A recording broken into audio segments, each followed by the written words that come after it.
আসসালামু আলাইকুম এভরিওয়ান। সকাল সকাল ঘুম থেকে উঠে দেখি আমার ভাতিজা নদী থেকে পানা নিয়ে আসছে, আমাকে বলতেছে দেখো আন্টি। এরপরে আমার মেয়ে তো তার ভাইকে ছাড়া থাকে না, তার ভাইয়ের কোলে উঠে ঘুরে বেড়াচ্ছে, সব কিছু দেখতেছে আর এক্সপ্লোর করতেছে, মাশাল্লাহ। এরপরে দুপুরে আপনার ভাইয়া বাসায় গিয়ে ভিডিও কল দিয়ে মেয়েকে দেখতেছে। মেয়ে তো পাত্তাই দিচ্ছে না তার বাবাকে, এটা আবার ভিডিও কলে কে, তাকে তো সে চেনে না, সে বিস্কিট খাওয়া ব্যস্ত। তার বাবা তাকে অনেক হাসানোর চেষ্টা করতেছিল, বাট কোনো কাজ হয় নাই। দুপুরবেলা মা আজকে আলুঘাটি করেছিল। আজকে আমাদের বাসায় লোক হয়েছিল, আমাদের ধানের কাজ চলতেছে, কাটারি ভোগ আবাদ করেছে, সেটারই আর কি ধান তুলে আনছে। তো আজকে আমাদের কপাল খারাপ, বৃষ্টি আসার কারণে ধান আমাদের একটু ভিজে গেছে। তো যাই হোক, কিছু আর করার নাই, কপালে যা আছে তাই হবে। এর ভিতরে বৃষ্টি শুরু হয়ে গেছে খুব, আমার ভাতিজা বলতেছে চলো আন্টি একটু ভিজবো, সে আমাকে অনেক জোর করতেছিল। সেও প্রথম ভিজতেছে বৃষ্টিতে এই বছরে, আর আমি তো 2 বছরে এবারই ভিজলাম। তারপরে বিকেলবেলা ভাইয়া বলতেছিল যে খামার থেকে একটা 2-2.5 কেজির মুরগি তুলে নিয়ে আয়, আজকে রান্না করতে হবে। তো ভাতিজা গিয়ে মুরগি তুলে নিয়ে আসলো।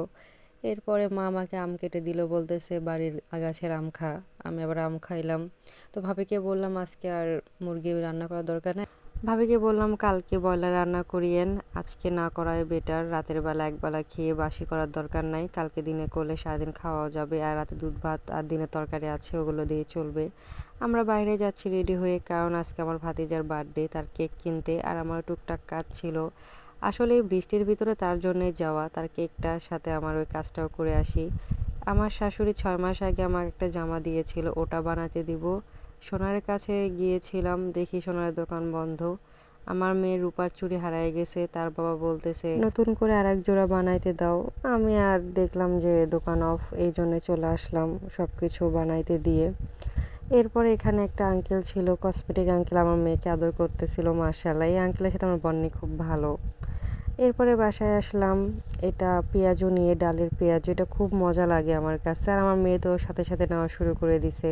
সে খাইতে পাক বা না পাক, তার হাতে 3-4টা থাকবেই, সে অলরেডি 4টা নিছে, নিয়ে সে কামড়ানো শুরু করতেছে। আর এখানে আমার ভাতিজার কেক, আমি আসলে ভালো কেক নিতে চেয়েছিলাম, কিন্তু আমাদের শিখবন সবসময় অর্ডার ছাড়া এরকম ভালো কেক পাওয়া যায় না। তো এটা মোটামুটি ছিল, অ্যাভারেজ বলা যায়। তো আমার পিচ্চি এখানে তার ভাইয়াদের সাথে খেলতেছিল, তার 2টা ভাই এখানে ছিল। আমার পিচ্চি তার ভাইয়াদের প্রচুর পাগল, ও কারো কাছে যাচ্ছে না, জাস্ট তার বড় ভাইয়া আর পিচ্চির সাথে একটু মিশতেছে, আমার কাছে, মার কাছে, আর বাহিরে একটা পিচ্চি আছে তার সাথে মিশে।